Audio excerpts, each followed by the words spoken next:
네, 오늘 우리에게 주신 하나님 말씀 함께 살펴보도록 하겠습니다. 오늘 우리에게 주신 하나님 말씀은 마가복음 4장 1절에서 20절까지 말씀입니다. 마가복음 4장 1절에서 20절까지 말씀 오늘 우리가 함께 살펴볼 텐데요. 이 시간에 우리가 함께 읽을 말씀은 1절에서 9절까지 말씀만 읽도록 하겠습니다. 제가 요즘에 계속 성경 본문은 이만큼인데 요만큼 읽겠습니다라고 이야기하는 이유가, 요만큼을 이야기할 거지만 요만큼 읽는다는 얘기는 필사하시는 분들은 이만큼 쓰셔야 된다는 이야기를 하고 있는 겁니다. 여기까지 쓰셔야 되는 겁니다. 그래서 이번 주에는 4장 20절까지는 쓰셔야 됩니다 하고, 그러나 우리가 오늘 함께 본문의 내용을 알기 위해서 또 함께 믿음으로 이렇게 고백하는 데에는 1절에서 9절까지 말씀만 먼저 읽겠다는 이야기입니다. 우리 1절부터 9절까지 말씀 함께 읽도록 하겠습니다. 다 같이 읽겠습니다. 시작. 예수께서 다시 바닷가에 가르치시니 큰 무리가 모여들거늘 예수께서 바다에 떠 있는 배에 올라 앉으시고 온 무리는 바닷가 육지에 있더라. 이에 예수께서 여러 가지 비유로 가르치시니 그 가르치시는 중에 그들에게 이르시되 들으라, 씨를 뿌리는 자가 뿌리러 나가서 뿌릴새 덜어는 길가에 떨어짐에 새들이 와서 먹어버렸고, 덜어는 흙이 얇은 돌밭에 떨어짐에 흙이 깊지 아니하므로 곧 싹이 나오나 해가 돋은 후에 타서 뿌리가 없으므로 말랐고, 덜어는 가시떨기에 떨어짐에 가시가 자라 기운을 막음으로 결실하지 못하였고, 덜어는 좋은 땅에 떨어짐에 자라 무성하게 결실하였으니 30배나 60배나 100배가 되었느니라 하시고, 또 이르시되 들을 귀 있는 자는 들으라 하시니라. 아멘. 네, 우리가 인생을 살다 보면은 참 지치고 답답할 때가 좀 종종 있어야 되는데 참 자주 있습니다. 그렇죠? 학생들은 학교 성적 때문에, 또 미래의 진로 때문에, 친구 관계 때문에 참 지치고 가슴이 답답한 순간들이 많이 있을 것입니다. 또 어른들은 또 직장이나 가정에서 또 꼬여버린 어떤 관계적인 문제, 가족과의 문제, 이런 것 때문에 참 지치고 또 답답한 순간들도 많이 있을 겁니다. 그럴 때면 우리 마음속에서 한 번쯤 이런 생각을 하게 됩니다. 누군가, 엄청난 힘이 센 누군가가, 엄청난 능력을 가진 어떤 누군가가 영웅처럼 나타나서, 아니 마법사처럼 나타나서 내 인생에 이런 답답하고 지치게 하는 모든 문제를 단 한 방에 해결해 줄 수 있으면 얼마나 좋을까, 이런 상상을 우리가 하게 됩니다. 우리는 또 하나님을 믿다 보니까 이 내 인생의 이런 문제들, 우리 신방 다녀보니까 문제 없는 집 없고 답답한 이야기 없는 집 없죠. 근데 그런 모든 문제를 하나님이 자고 일어났더니 한 방에 싹 해결해 주면 얼마나 좋을까라는 생각을 우리는 하게 됩니다. 놀랍게도 지금 우리가 함께 살펴보고 있는 이 마가복음에서에 나오는 사람들의 이야기, 약 2000년 전에 있었던 이 사람들의 이야기도 어떻게 보면 우리하고 똑같은 마음으로 하늘을 바라보고 있는 것 같아요. 당시에 이스라엘 백성들을 지치고 답답하게 하는 큰 문제가 하나 있었는데, 그 문제가 뭐냐면 이스라엘은 로마 제국이라는 당대의 가장 강력한 힘을 가진 그 강대국의 식민지로 살아가고 있었기 때문에 이 끔찍한 문제가 빨리 해결되기를 바라는 마음으로 하늘을 바라보고 있었습니다. 그래서 그들은 옛날부터 구약 성경을 쭉 보고 자라면서 그 구약 성경에서 말하는 하나님이 약속하신 너희를 구원할 특별한 그 왕을 기다리고 있었습니다. 너희를 구원할 그 특별한 왕, 그 왕을 구약시대에서는 뭐라고 이야기할까요? 메시아라고 이야기를 합니다. 그리고 우리가 지금 함께 살펴보고 있는 마가복음의 시대에서는 이제 헬라의 그리스어로 된 헬라 말로는 그리스도라는 표현으로 표현되기도 합니다. 그들은 모두가 메시아를 기다렸고 그리스도가 나타나기를 기다렸습니다. 이 메시아와 그리스도 동일하게 하나님의 기름 부은 왕, 그러니까 우리를 구원할 그 특별한 왕의 존재를 이야기하는 단어입니다.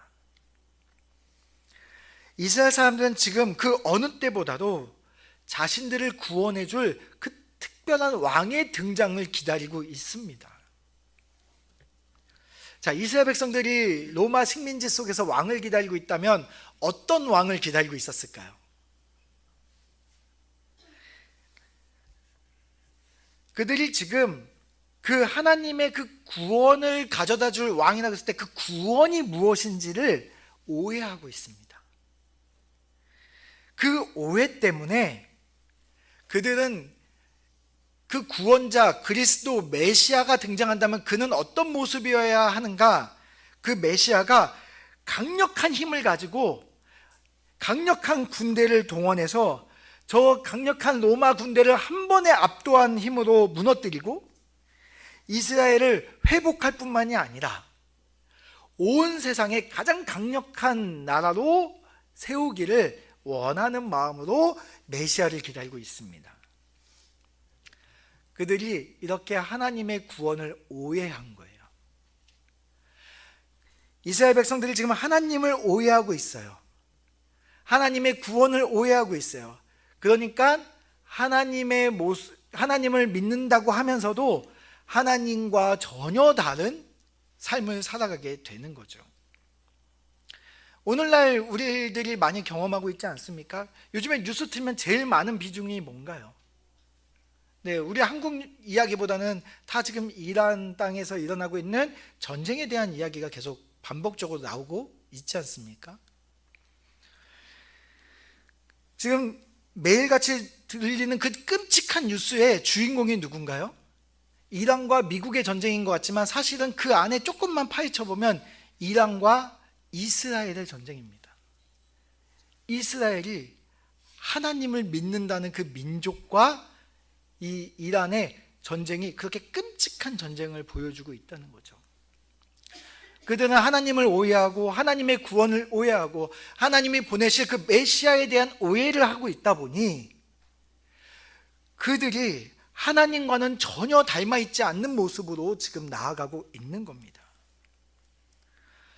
그들은 2000년 전에도 강력한 군대를 동원해서 자신들에게 강력한 힘을 가져다 줄 세상을 지배하게 만들 그러한 메시아를 기다렸고 여전히 지금도 그들이 원하는 것은 그 강력한 힘을 가지고 세상의 모든 사람들 위해 서고 싶은 그러한 모습으로 하나님을 오해하고 있는 거죠.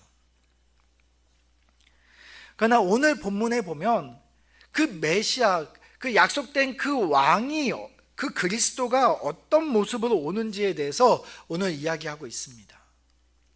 그분은 강력한 군대를 이끌고 오는 것이 아니라 우리가 전혀 생각하지 못하는 방식으로 우리를 구원하실 것입니다. 그것이 어떤 모습일까요? 우리 3절 말씀 한번 같이 읽어보겠습니다. 같이 읽어볼까요? 시작. 네, 한 손에 칼, 한 손에 창, 한 손에 미사일, 한 손에는 전투기 이렇게 갖고 오는 게 아니라 뭐 갖고 오신대요? 씨 갖고 오신대요. 씨 갖고 와서 구원하신다는 거예요. 예수님께서 지금 씨를 가지고 오신다고 말씀하십니다. 오늘부터 우리가 계속해서 한동안 예수님이 이 하나님 나라에 대해서 복음에 대해서 지금 설명하실 때 비유로 설명을 하십니다. 비유를 사용해서 설명하시는데 그 첫 번째 비유가 바로 이 씨에 대한 비유입니다. 예수님이 진짜 어디 주머니에 씨 갖고 호박씨 해바라기씨 갖고 오셨다는 얘기가 아니라 이 씨의 비유를 통해서 우리에게 그 구원의 모습이 무엇인지에 대해서 선명하게 보여주고 계시는 겁니다. 자, 여기서 말하는 그 씨가 무엇일까요? 씨는 지금 예수님께서 계속해서 우리 전하고 계시는 그 말씀에 대한 이야기죠. 근데 그 말씀이 무엇에 대한 말씀이냐면 바로 복음에 대한 말씀입니다. 그래서 이 씨는 뭐냐? 예수님이 전하시는 그 복음에 대한 이야기가 바로 이 씨입니다. 다시 말해서 씨는 복음입니다. 예수님이 이 땅에 가져오실 그 하나님 나라, 저 하나님 나라의 그 씨를 가져오셔서 이 땅에 심기신다는 거예요. 그래서 이 메마르고 척박한 땅에 저 하나님 나라의 그 생명의 씨를 심겨서 이 땅에 새로운 생명의 바람을 불어일으키겠다는 거예요. 우리 몽골에 가면은 한국인들이 그 나무 심어놓은 게 지금 숲을 이루고 있다고 합니다. 그 사막에다가 나무를 심었는데 그게 벌써 숲을 이루어가고 있다고 그래요. 그런 것처럼 우리가 예수님께서 저 높은 하나님 나라에서 그 생명의 씨를 가져오셔서 그 복음의 씨를 이 땅에 심겨놓는 방식으로 우리를 구원하시겠다라는 거예요. 우리 1절에 보니까 예수님께서 어떻게 말씀을 전하시고 계시나요? 그 복음을 전하시는 모습을 보니까 예수님께서 다시 바닷가에 가셨습니다. 이 바다는 호수죠, 호수. 잔잔한 호수. 어제 제가 성인부 모치님하고 같이 잔잔한 호수에서 이렇게 탁 호수를 바라보고 있는데 마음이 차분해지더라고요. 예, 그 예수님께서 그 갈릴리 커다란 그 호수, 그 잔잔한 호숫가에 배에 오르시고 배를 잠깐 이렇게 떼시고 거기에 올라서 어떻게 하세요? 앉으셨어요. 지금 저처럼 이렇게 서서 설교하시는 게 아니라 배 위에 이렇게 걸터 앉으신 거예요. 여기 가서 딱 걸터 앉으신 거예요. 그리고서 여기 모여있는 해변에 모여있는 많은 사람들에게 말씀을 전하고 있습니다. 아마 그곳이 이렇게 해수욕장 가보시면 이렇게 생겼잖아요. 그러니까 천연 그 무슨 뮤지컬 공연장처럼 예수님이 말씀하시는 게 거기 있는 수많은 무리들에게 잘 전달될 수 있는 그 구조로, 그래서 잔잔한 호수에서 예수님 말씀에 귀를 기울일 수 있는 그곳에서 그 모인 많은 사람들에게 말씀을 전하고 있습니다. 생명의 씨앗을 심고 있어요. 그 생명의 씨앗을 심고 있는데 그 씨앗이, 여러분 그 씨앗 보시면 어떻습니까? 되게 작잖아요. 그냥 뭐 이게 무슨 생명력이 있어요, 뭐가 있어요? 거기 놔두면 그냥 계속 그 자리에 있는 거잖아요. 그냥 바닥에 깔려 있는, 그 바닷가에 깔려 있는 그 모래알처럼 아무 생명력 없는 그냥 덩어리잖아요. 조그만 알갱이 덩어리. 근데 그것을 그 모래알과 그 씨앗의 결정적인 차이가 있습니다. 뭘까요? 이 모래 안에는 아무것도 없지만 이 씨앗 안에는 무엇이 있죠? 생명이 있습니다. 그래서 이 생명이 살아 숨쉬고 있기 때문에 그 씨앗을 심기는 순간 놀라운 일들이 일어나게 될 것을 예수님께서 기대하시고 지금 여기 있는 수많은 무리들에게 그 생명의 씨앗을 전하고 계시는 거예요. 제가 어제 송인부 모치님 딱 댁에서 신방이 끝나고 딱 나가려고 하니까 모치님이 목사님 베란다 한번 가보셔요? 이러시는 거예요. 그래서 베란다에 갔더니 우리 모치님이 예쁘게 난초를 키우셔서 난초가 꽃을 피웠는데 베란다 문을 여는 순간 그 달콤한 향이 그 베란다에서 확 이렇게 뿜어져 나오는 거예요. 이 아름다운 꽃도 처음에는 작은 씨앗 하나에서 시작됐을 겁니다. 그 씨앗은 보잘것없는 것처럼 보이지만 그 안에 있는 생명력이 싹을 틔우고 뿌리를 내려서 언젠가는 아름다운 꽃을 내고 아름다운 향기를 뿜어내게 되는 거죠. 예수님께서는 그날을 바라보시고 오늘 그 씨앗을 지금 뿌리고 계신다는 겁니다. 이스라엘 백성들이 원했던, 유대인들이 원했던 그 구원은 세상을 단숨에 뒤엎어버릴, 하루 오늘 자고 일어나면 세상이 완전히 변화될 어떤 그러한 강력한 힘을 원했는지 모릅니다. 그러나 예수님이 전하고 계시는 모습은 작고 초라해 보일 수도 있어요. 바닷가에서 그 시골에 사는 그 수많은 사람들 그냥 불러다 놓고 뭐 그들을 막 일으켜가지고 무슨 군대를 일으키는 그런 것도 아니고 그들 앞에 앉아서 그냥 말씀 전하고 있는 그 모습은 작고 초라할지는 모릅니다. 그러나 그 복음의 씨앗 안에 생명이 있기 때문에 작고 초라한 그 모습이 언젠가는 그들의 마음 가운데 심겨지기만 한다면 놀라운 변화, 향기가 가득한 인생으로 변화시킬 것이라는 걸 바라보고 계시는 거예요. 자, 그래서 예수님은 그 바닷가에 모인 수많은 무리들에게 씨를 뿌리고 계십니다. 자, 근데 뿌리는데 다 똑같이 반응하는 게 아니라는 거예요. 그 마음마다, 그 마음밭의 상태마다 그 씨앗이 다르게 반응을 하게 된다는 것을 이야기하고 있습니다.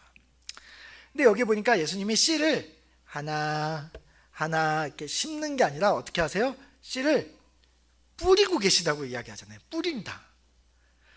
예수님이 뿌리는 그 씨앗이 얼마나 이렇게 그냥 보기에는 참 씨앗을 낭비하는 것 같아요. 보면 우리는 벼농사 지을 때 이제 좀 벌써 시작했을 것 같은데요. 이제 농사할 때 어떻게 하나요? 열심히 키운 거 하나하나 심는데 지금 어떻게 하고 있어요? 씨를 그냥 쫙 뿌려요. 어느 정도로 낭비되듯이 뿌리냐면 이 씨앗이 제일 먼저 어디로 떨어지냐면 처음에 길가밭에 떨어집니다. 그러니까 밭이 아닌 곳에 떨어진 거예요. 길가에 그냥 도로에 떨어진 거죠. 그 정도로 해프게 막 뿌리십니다.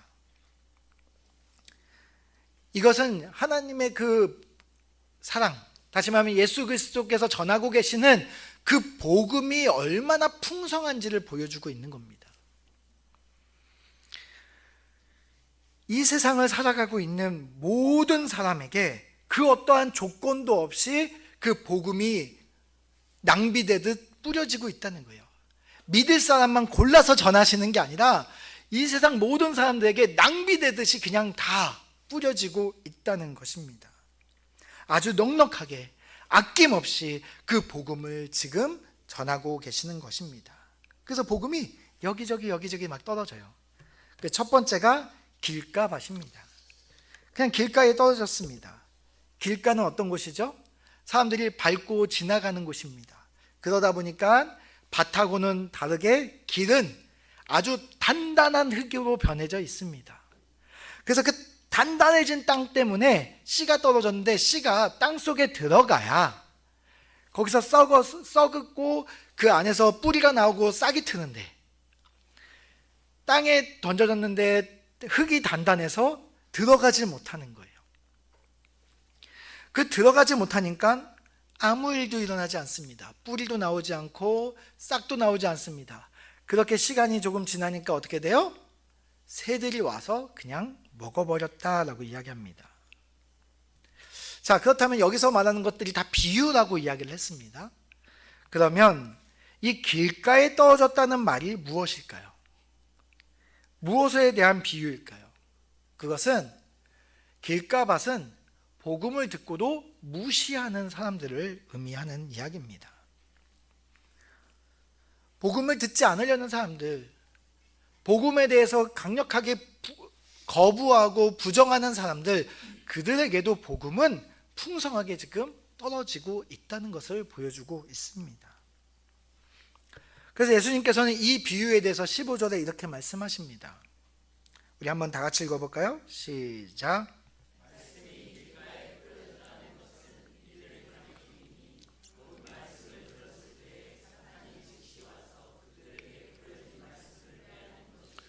네, 우리 그동안 쭉 살펴봤지만 예수님은 이 땅에 오셔서 최전선에서 영적 전투를 하고 계신다고 이야기했습니다.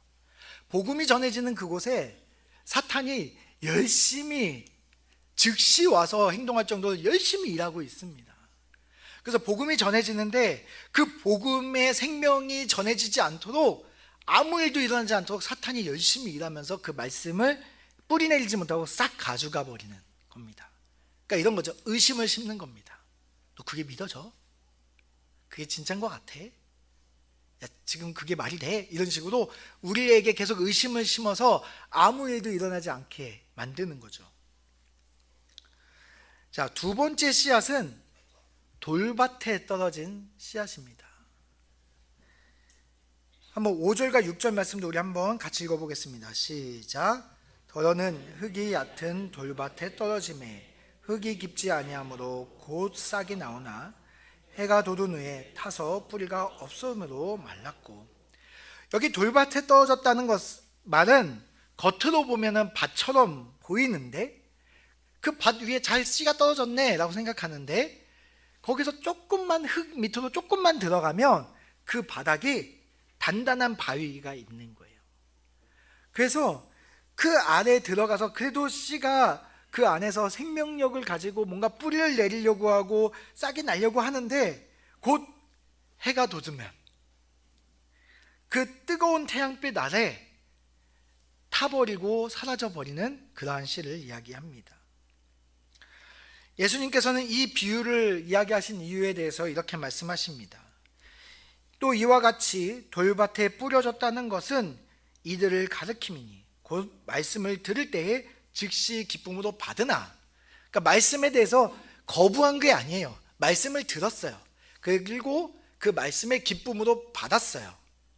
자, 그럼 받으면 이제는 뿌리 내리고 뭔가 이렇게 해야 되는데 이 안에 꽉 막혀 있는 단단한 마음이 이 안에 있는 거죠. 그래서 뿌리가 내리지 못하는 겁니다. 자, 그러면 그 돌 같은 그 단단한 마음이 뭐냐? 17절에 보니까 그 속에 뿌리가 없어 잠깐 견디다가 말씀을 인하여 환난이나 박해가 일어나는 때에는 곧 넘어지는 자요. 이것은 예수님께서 이 비유에 대해서 이렇게 말씀하시는 겁니다. 복음을 듣고 반기는 것처럼 보이지만 복음을 마음속 깊이 뿌리내리도록 진정한 믿음의 단계까지는 가지 못하는 사람을 이야기한다는 거죠. 그래서 믿는 것처럼 보이지만 환난이 오면 그 믿음이 사라지는, 그래서 믿는 것처럼 보이지만 믿지 않는 상태를 보여주는 겁니다. 그래서 가짜 생명이 있었던 거죠.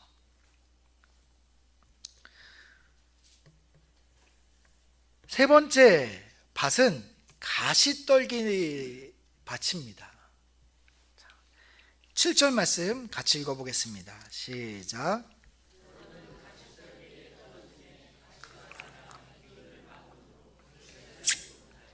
네, 여기 세 번째는 가시떨기 나무에 떨어진 씨를 이야기합니다. 이 경우에는 뿌리가 내립니다. 싹도 납니다. 성장도 합니다. 생명이 있습니다. 그런데 결실을 맺지 못합니다. 열매가 없다는 것을 보여주고 있습니다. 뿌리가 내리고 믿음의 단계까지 열매를 맺었습니다. 그래서 구원받은 거예요, 이 사람들은. 그런데 열매가 없어요. 왜 열매가 없을까요?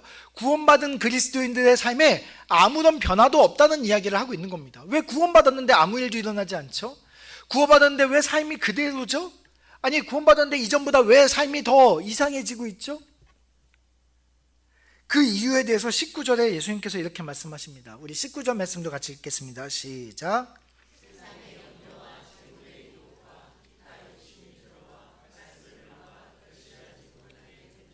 네, 영양분을 쪽쪽 빨아먹는 잡초가, 가시덤불 잡초가 옆에 있기 때문에 생명은 있는데 열매를 맺을 수 있는 단계까지는 성장을 하지 못한다라는 것을 보여주고 있습니다. 그 가시떨기 나무가 어떻게 되냐 보니까 세상의 염려를 우리한테 심고 재물의 유혹을 우리에게 심고 또 기타의 욕심들로 사로잡혀서 내가 복음에 집중하고 복음으로 살아내는 것이 아니라 내가 세상의 염려를 붙잡고 살아가고 재물에 대한 그 욕심 유혹에 매여서 살아가고 그 외에 어떤 욕심들로 인해서 내가 복음을 듣고 구원을 받았음에도 불구하고 내가 그리스도인임에도 불구하고 세상 사람들과 아무렇게 다르지 않는, 아무런 생명력이 느껴지지 않는 그러한 삶을 살 수 있게 된다는 거죠. 이 말은 복음을 믿고 생명을 얻었지만, 그래서 구원받고 그리스도인이 되었지만 당장 신경 쓸 일이 너무 많아서 복음과 상관없는 삶을 살아가는 사람들을 비유로 이야기하시는 것입니다. 생명의 복음이 심겨지면 이 복음이 뿌리를 내리고 싹이 트고 자라서 풍성한 열매를 맺는 삶으로 변해가는 것이 당연한 건데 이 안에 잡초들이 있다는 거예요. 염려라는 잡초, 돈, 이런 그 세상의 가치관을 따라야 된다는 잡초, 또 개인의 욕심의 잡초들이 우리 안에 자라고 있어서 제대로 자라지 못한다라는 거죠. 뭐 개인의 욕심이라고 했는데 개인의 욕심들이 뭐가 있을까요? 오늘날에 많이 이렇게 이야기할 수 있는 개인의 욕망 중에 하나는 그 쉼이라는 것 같아요. 쉼이 하나의 개인의 욕심일 수 있다고 생각됩니다. 제가 말씀드리는 거는 쉼이 죄다라고 이야기하는 게 아니에요. 쉼이라는 거에 너무 빠져서, 거기에 너무 많은 시간들을 빼앗겨서, 거기에 너무 많은 것들을 투자해서, 그래서 복음을 신경 쓰지 못하고 쉬어야 된다는 생각. 그래서 내가 매일 유튜브 쇼츠 보고 인스타그램 릴스 보고 그 다음에 드라마 연속곡 보면서 그래 내가 쉬어야 돼. 쉴 수 있죠. 쉬는 거 되게 중요합니다. 근데 너무 쉬는 것만 하다가 복음하고 아무런 상관이 없는, 생명력이 없는 삶을 살게 될 수 있는 거죠. 또 때로는 건강이라는 말이나 어떤 여가라는 말, 좋은 겁니다. 건강해야 됩니다. 우리 운동해야 돼요. 여가라는 말도 중요합니다. 우리 정서적으로도 쉼이 필요합니다. 그러나 그것 때문에 어떤 과도한 취미 생활이나 또 남들보다 더 많은 것을 누리고 싶은 그 마음 때문에 그것들을 추구하다가 복음과는 상관없는 삶을 살게 될 수도 있다는 겁니다.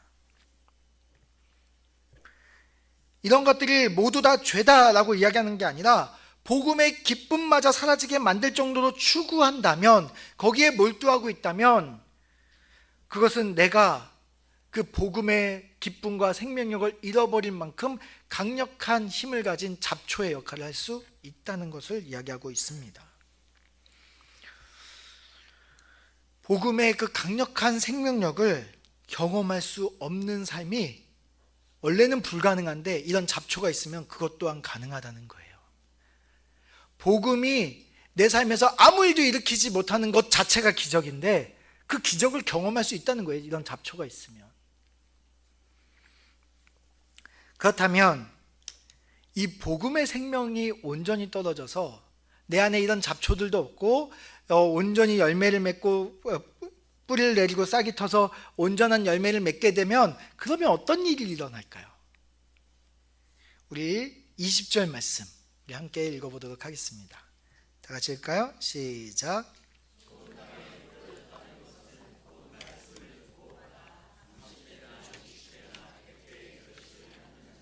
네, 열매를 30배, 60배, 100배를 맺는데요. 네, 옛날에 그 부흥 강사들이 이 말씀 가지고 장사를 많이 했습니다. 교회 안에서.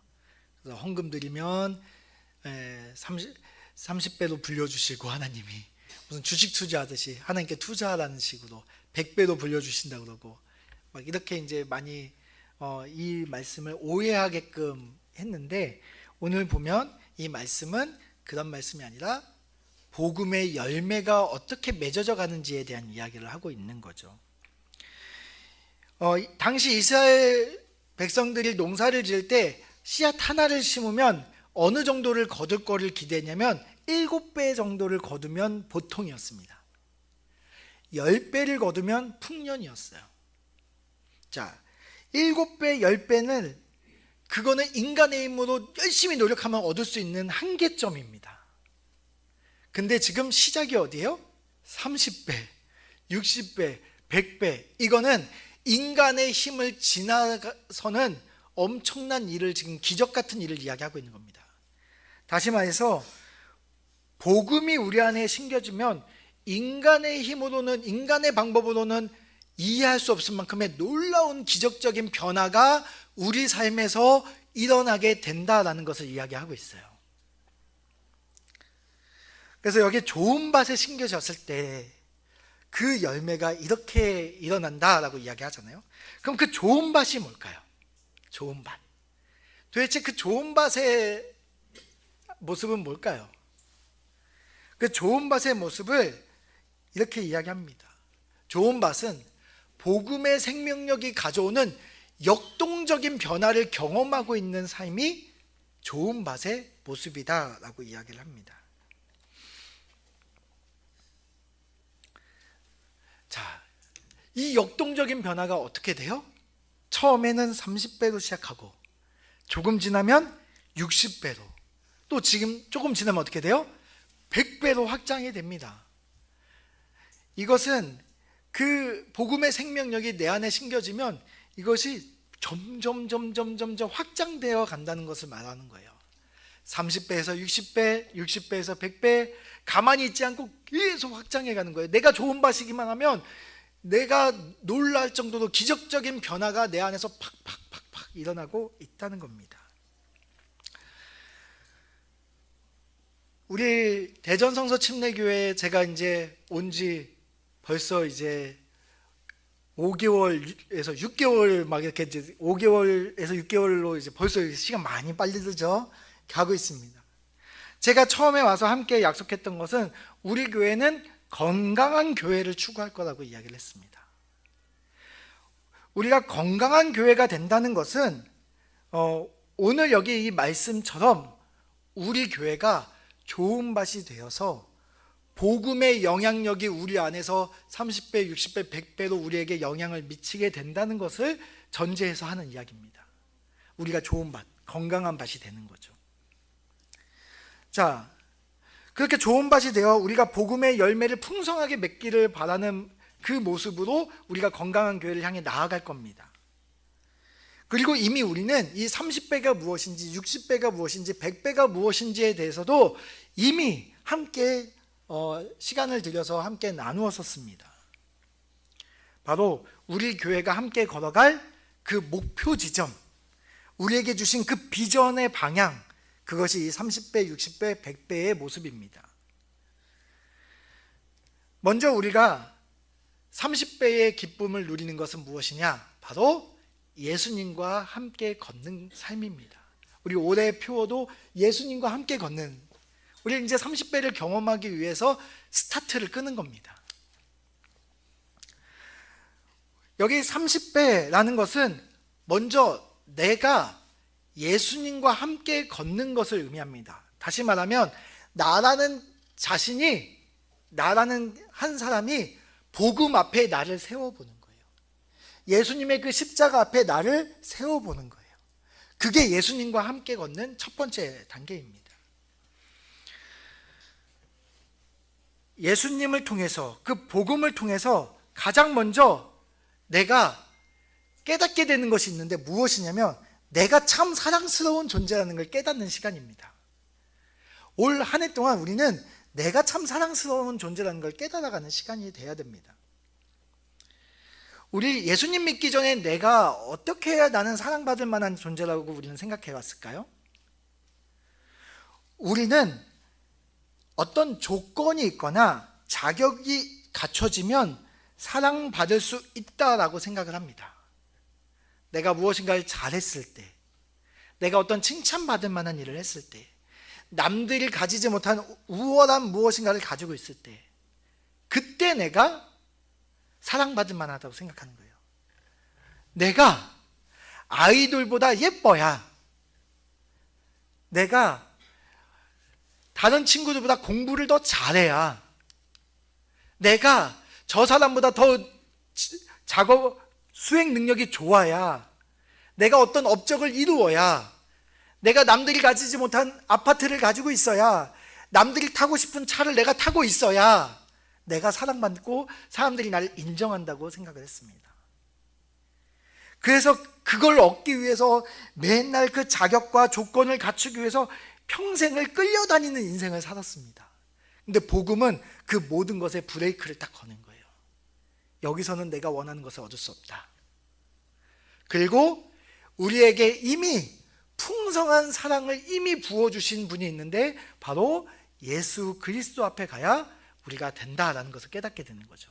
왜냐하면 그분은 우리가 그 아무런 조건도 없고 아무런 자격도 없는, 우리는 하나님 앞에 어떤 사랑을 받을 만한 어떤 자격도 없었고 우리는 여전히 죄인인 그 조건 속에서도 예수님은 우리를 사랑하셔서 십자가 위에서 못 박혀 죽으셨던 그 큰 사랑을 이미 받았기 때문에 우리는 예수님 앞에 나아가면 우리의 조건과 우리의 어떤 환경, 어떤 자격이 없어도 우리는 이미 충분한 사랑을 받았음을 깨닫게 되는 거예요. 그래서 첫 번째, 예수님과 함께 걷고 복음 앞에 먼저 서게 되면 제일 먼저 나 자신이 너무 사랑스러워요. 아, 내가 이렇게 큰 사랑을 받았구나. 하나님이 나를 보고 이렇게 사랑스러워하시고 내가 너무 기뻐하시는구나. 나를 먼저 발견하는 거예요. 자, 내가 너무나 사랑스럽습니다. 그것을 맛보는 기적이 30배의 기쁨입니다. 아니, 이렇게 복음의 그 놀라운 사랑을 맛보는 게 고작 30배예요. 아직 시작입니다. 복음은 거기서 멈추지 않는다는 거예요. 복음의 30배의 그 맛을 본 다음에는 어떻게 되냐? 그 다음엔 60배의 그 놀라운 맛을 보게 됩니다. 바로 뭘까요? 예수님과 함께 걸었으니까 그 다음은 누구랑 같이 걷죠? 네, 성도가 함께 걷는 교회. 네. 성도가 함께 걷게 됩니다. 다시 말하면 이제 내가 너무나 사랑스러워서 나만 너무 사랑스러웠는데 옆에 보니까 하나님이 똑같이 사랑하는 다른 분들이 보이는 거예요. 나만 사랑하시는 게 아니라 옆에 있는 분도 사랑해요. 내가 자격 없는 내가 사랑을 받았는데 옆에 있는 분을 예전엔 내가 저 사람이 나에게 잘해줘야 사랑하고 저 사람이 어떤 조건이 좋아야 내가 그 사람에게 관심을 가졌는데 이제는 내가 예수님의 그 사랑을 받아서 저 사람의 조건과 어떤 자격과 상관없이 그 사람을 사랑하는 거예요. 미워할 만한 충분한 이유가 있음에도 불구하고 사랑하는 거예요. 그게 복음이 주는 60배의 맛입니다. 이 사랑의 마음이 나에서 확장되어 가는 거예요. 그래서 내 가족에게도, 내 친구들에게도, 내 주변에 있는 사람들에게도 이 사랑의 마음이 확장되어 가는 겁니다.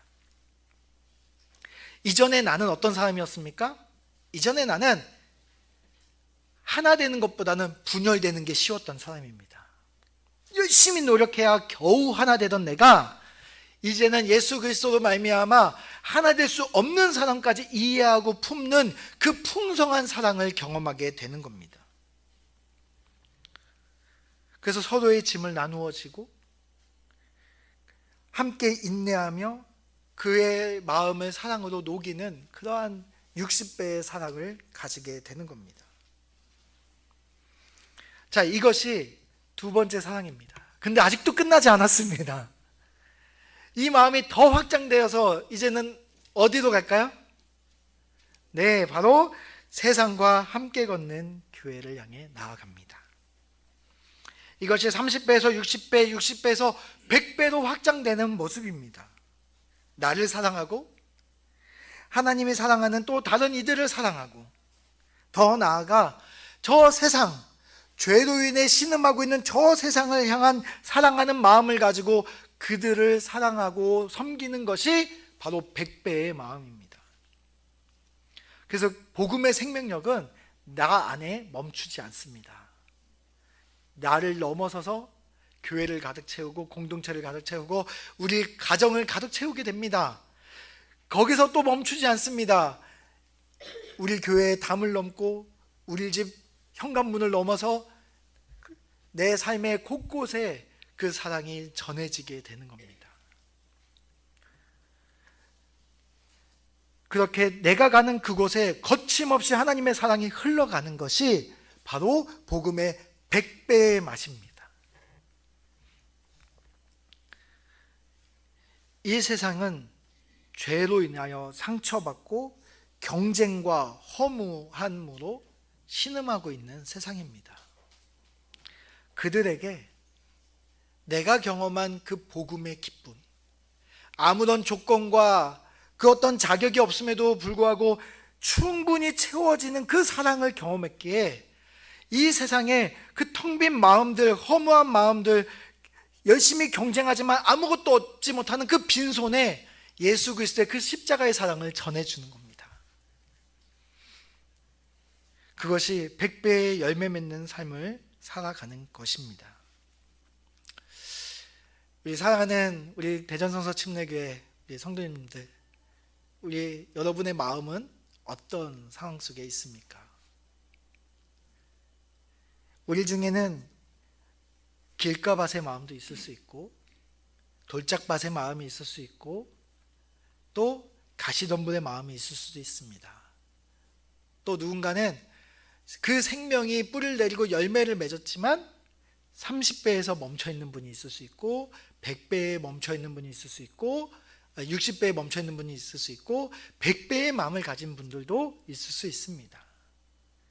그러나 우리 모두가 예수 그리스도의 마음을 가지고 길가밭도 좋은 밭으로 일구고, 돌짝밭에 그 돌도 파내고, 가시덤불에 있는 그 가시에 손에 찔리면서 피를 흘리더라도 우리가 같이 함께 힘을 내서 그 가시를 뽑아내면서, 그렇게 우리 교회가 예수님이 보시기에 아름다운 좋은 밭으로 변해가는 것, 그것이 건강한 교회입니다. 100배짜리만 어디서 긁어 모아서 모아놓는다고 좋은 교회, 건강한 교회가 아니라 길가밭이 돌짝밭으로, 돌짝밭이 가시덤불밭으로, 가시덤불밭이 30배짜리 밭으로, 60배짜리 밭으로, 100배짜리 밭으로 생명력을 가지고 변화되어 가고 있는 것이, 그것이 건강한 교회의 모습입니다. 오늘 말씀 앞에 혹시 단단한 길가밭의 마음이라면 우리가 다시 한번 그 복음을 다시 받아들이고 우리의 귀를 열고 들었으면 좋겠습니다. 또 우리 안에 그 뿌리 내리지 못하는 돌 같은 마음이 우리 안에 있다면 그 돌을 뚫고 지나갈 만큼의 강력한 은혜가 우리에게 있기를 바랍니다. 또 우리 여러 가지 유혹으로 인해서, 여러 가지 세상에 그 우리가 발을 걸쳐 놓음으로 인해서 그 잡초들이 우리의 복음의 기쁨을 다 빼앗아 가고, 처음 믿었던 그 기쁨은 다 사라지고 예수님에 대한 그 첫사랑은 잃어버리는 그러한 상태가 있다면, 오늘 내 안에 있는 그 잡초를 뽑아내고 오직 예수 그리스도의 그 복음으로 충분한 삶으로 돌이키시기를 바랍니다. 또 열매 맺는 좋은 밭의 마음이 있다면 그 마음을 확장시켜 계속해서 나에서 공동체로, 공동체에서 세상을 향해서 계속해서 우리 안에 그 복음의 생명력이 싹틀 수 있도록 계속 좋은 밭의 모습으로 나아가기를 바랍니다. 그래서 복음의 확장성을 경험해가는, 그 놀라운 기적을 경험해가는, 세상은 고작 7배를 겨우 꿈꿀 때 우리는 100배를 꿈꾸는 그 놀라운 기적을 경험하는 우리 대전성서 침례교회 우리 모든 성도님들 되시기를 바랍니다. 우리 함께 찬양 올려드리겠습니다.